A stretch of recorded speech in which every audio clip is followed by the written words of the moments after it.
ये नकली नोटों के जरिए अपना धंधा भारत में चलाते हैं और यह सालों से चल रहा है। अनेक बार 500 और 1000 रुपये की जाली नोटों का कारोबार इसके करने वाले भी पकड़े गए हैं। लाखों करोड़ों की नोट भी जब्त की गई है।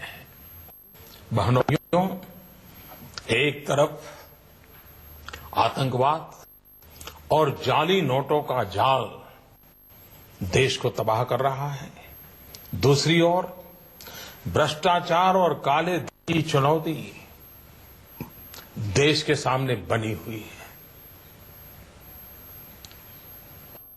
संभालने के तुरंत बाद भ्रष्टाचार और काले धन के खिलाफ लड़ाई की शुरुआत करते हुए अनेक प्रभावी कदम उठाए,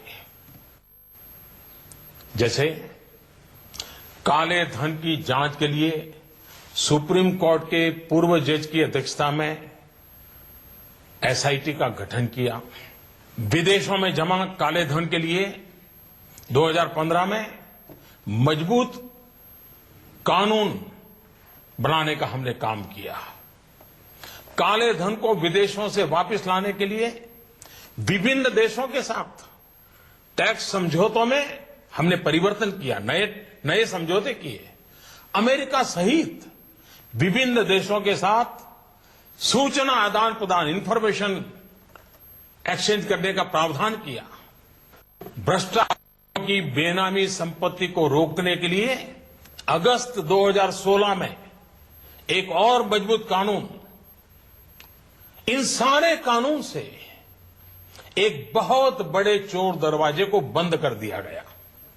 देश में अघोषित आय को पेनल्टी के साथ घोषित करने की योजना में काफी बड़ी मात्रा में अघोषित आय उजागर हुई।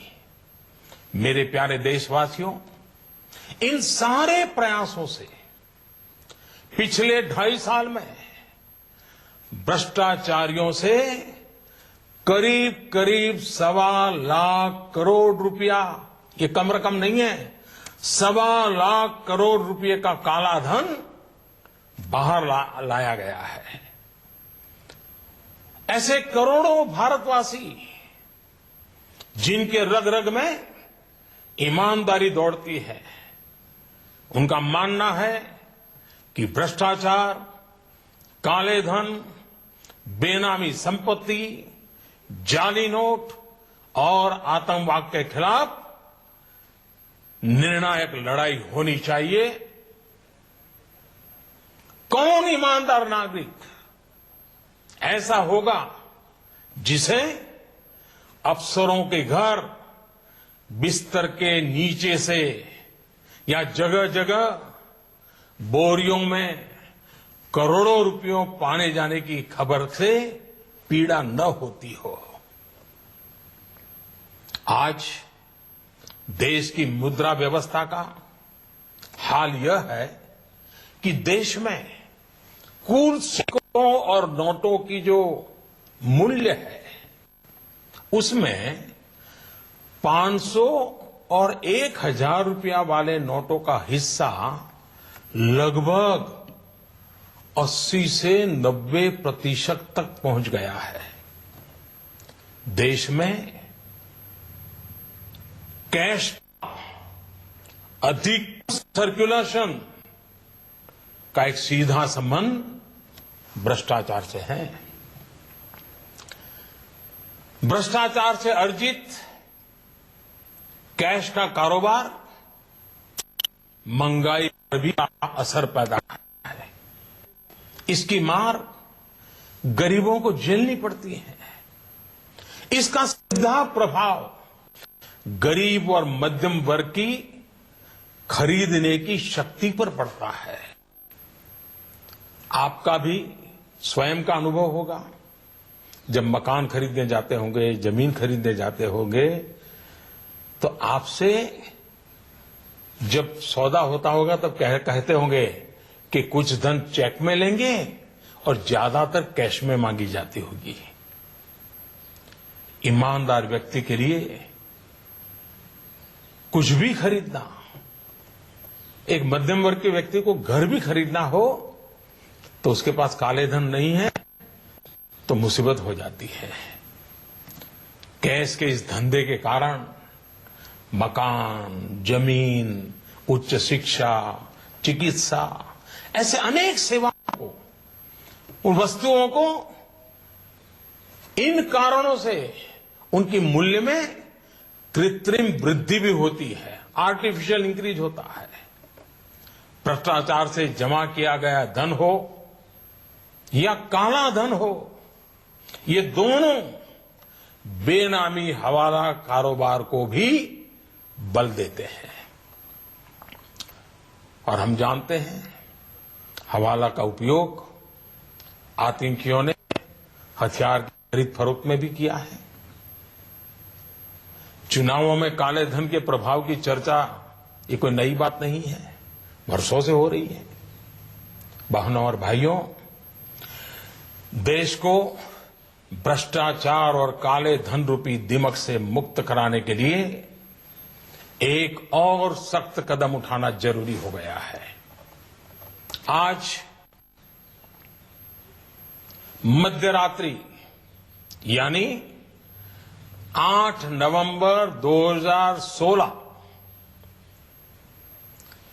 की रात्रि को 12 बजे से वर्तमान में जारी 500 रुपए और 1000 रुपए के करेंसी नोट लीगल टेंडर नहीं रहेंगे, यानी ये मुद्राएं कानूनन अमान्य होगी।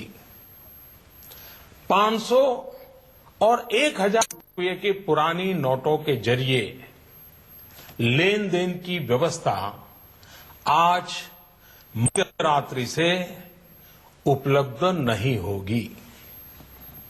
भ्रष्टाचार, काले धन और जाली नोट के कारोबार में लिप्त देश विरोधी और समाज विरोधी तत्वों के पास मौजूद 500 रुपये, 1000 रुपये के पुराने नोट अब केवल कागज के एक टुकड़े के समान रह जाएंगे। ऐसे नागरिक जो संपत्ति मेहनत और ईमानदारी से कमा रहे हैं, उनके हितों की और उनके हक की पूरी रक्षा की जाएगी। ध्यान रहे कि 100 रुपये, 50 रुपये, 20 रुपये, 10 रुपये, 5 रुपये, 2 रुपये और 1 रुपया का नोट और सभी सिक्के नियमित है और लेन देन के लिए उपयोग हो सकते हैं, उस पर कोई रोक नहीं है।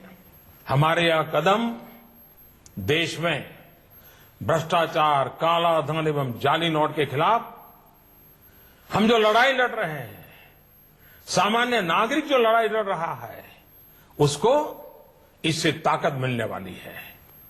इन दिनों में देशवासियों को कम से कम तकलीफ का सामना करना पड़े, इसके लिए हमने कुछ व्यवस्था की है। 500 और 1000 रुपये के पुराने नोट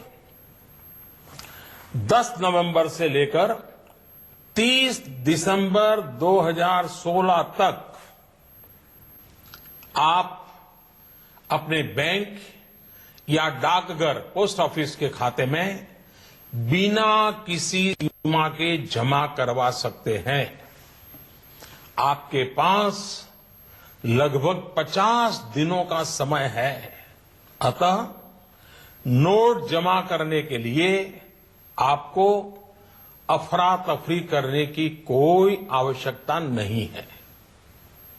आपकी धनराशि आप ही की रहेगी, आपको कोई चिंता करने की जरूरत नहीं है।